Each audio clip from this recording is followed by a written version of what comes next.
Kedudukan legenda dan mitos dalam tradisi masyarakat Sasak memang cukup diperhitungkan. Banyak terdapat legenda di kalangan ini, tapi yang paling hidup di tengah-tengah masyarakat adalah legenda Putri Mandalika, Cupak Gerantang, Dewi Anjani dan legenda perjalanan penyamaran Datu Pejanggik.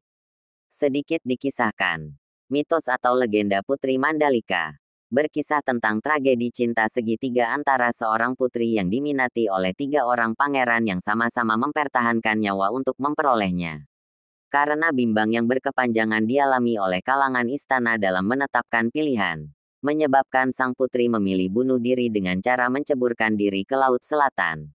Kemudian pada saat yang diinginkan, berjanji akan menjelma menjadi nyale, biota laut yang mirip Indomie, beramai-ramai ditangkap penduduk di akhir bulan Februari tiap tahun. Selanjutnya ada legenda cerita Cupak Gerantang. Merupakan legenda yang cukup berkembang dan diminati masyarakat Sasak.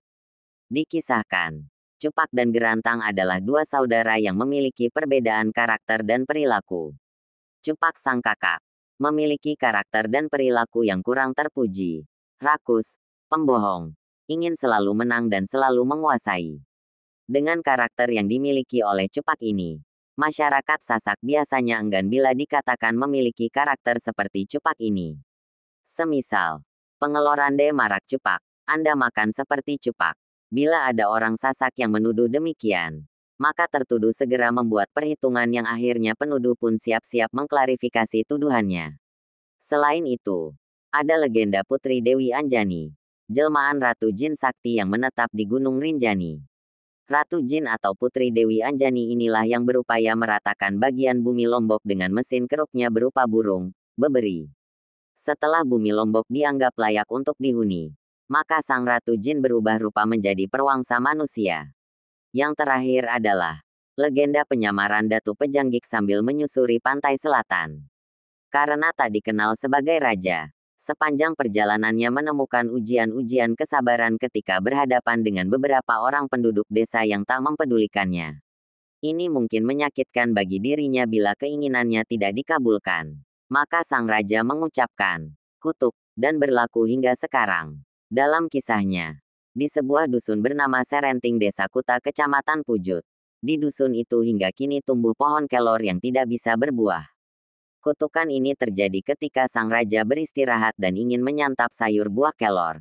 Tapi oleh empunya pohon kelor dibongongi dengan mengatakan, pohon kelornya sedang tidak berbuah. Faktanya, pohon kelor di Serenting hingga kini tidak bisa berbuah.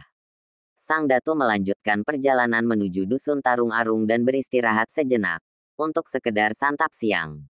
Sebagai orang Sasak yang suka makan sambal cabai, sang Datu tergiur juga untuk dibuatkan sambal cabai segar yang ada di sekitar tempat istirahat. Tapi apa kata pemilik kebun cabai? Cabai saya belum matang untuk dibuat sambal, padahal di situ tampak jelas buah cabai yang memerah. Sang Datu jadi kesal. Tapi yang bisa dilakukan sebatas mengucap, kutuk, yaitu pohon cabai yang ditanam di dusun itu supaya tak pernah bisa berbuah merah. Hal ini sebagai balas atas kebohongan pemilik kebun cabai yang enggan berbagi beberapa buah cabai untuk orang lain. Aneh memang, sampai kini di dusun Tarung Arung, buah cabai tidak akan berbuah merah. Meski buahnya telah cukup matang dan sudah terasa pedas, tapi tetap tidak bisa menjadi cabai merah. Perjalanan spiritual Sang Datu agaknya berlangsung pada bulan Pituk, bulan ke-7 dalam kalender Sasak. Serupa dengan kedua kutuk di atas, terjadi juga di Pantai Kute, sebuah desa nelayan dan pariwisata. Di pinggir pantai Sang Datu mendirikan kemah. Ketika ingin sarapan pagi, Sang Datu ingin sekali makan ikan. Kebetulan saat itu nelayan yang baru turun melaut dengan hasil tangkapan yang cukup. Sang Datu meminta seekor ikan kepada nelayan yang tangkapannya cukup banyak. Si nelayan memberikan 2 ekor namun dengan nada agak ketus, ngedumel dan membalikkan badan. Pemberian itu sebagai tanda tak ikhlas. Melihat situasi yang tak mengenakan itu, tentu Sang Datu menjadi kesal, kecewa dan sakit hati. Kalau begitu, ikan ini jangan sampai dimakan. Biar ku kembalikan ke habitatnya ke laut luas, demikian kata Sang Datu. Tapi sebelum ikan itu dilempar ke laut, lagi-lagi Sang Datu sempat mengucap kutuk. Biarlah ikan ini menjadi ikan beracun yang tak dapat dimakan manusia. Apa yang terjadi kemudian? Di setiap bulan pituk, selalu terdapat korban penduduk di desa itu yang keracunan karena makan jenis ikan tamban. Penduduk setempat menyebutnya ikan tamban bulan pituk. Seringkali mitos-mitos dihubungkan pula dengan akibat yang menyeramkan. Sehingga banyak anggota penganut suatu budaya yang tidak mau mengambil resiko, memilih menurut saja pada mitos yang berlaku. Selain itu, ada pula mitos yang terkait dengan basis etik dan tata nilai supranatural yang tidak boleh dilanggar atau dilakukan. Beberapa mitos ini kendati tidak terkait dengan sejarah tertentu, namun dianggap memiliki efek mistik seperti kualat, mamalik dan lainnya yang cukup kuat bila dilanggar. Maka masyarakat Sasak senantiasa menghindarinya. Ada sejumlah mitos dan legenda yang berkembang di kalangan masyarakat Sasak. Semisal, lewat di penjemuran. Di tengah orang Sasak, tempat menjemur pakaian diatur pada ruang tersendiri di bagian pojok yang tidak sebagai jalur lalu lintas orang.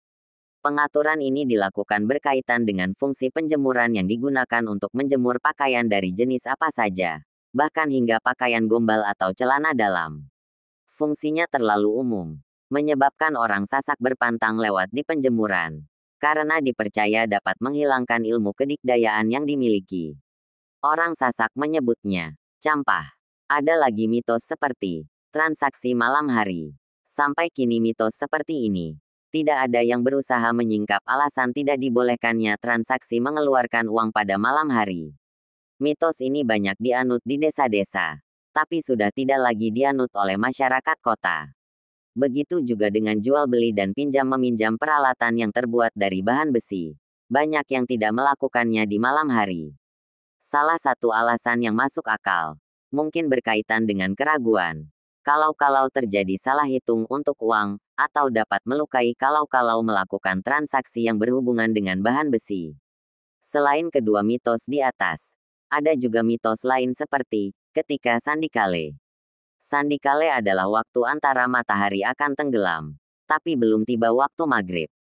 Waktu ini, langit memancarkan sinar kemerahan saat pergantian dari siang menuju malam.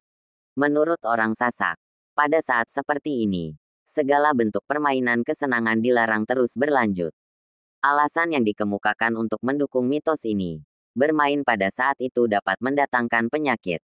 Padahal secara alami, saat itu memang cuaca dalam gelap. Waktu sholat maghrib akan tiba. Kemudian akan dilanjutkan dengan waktu makan malam.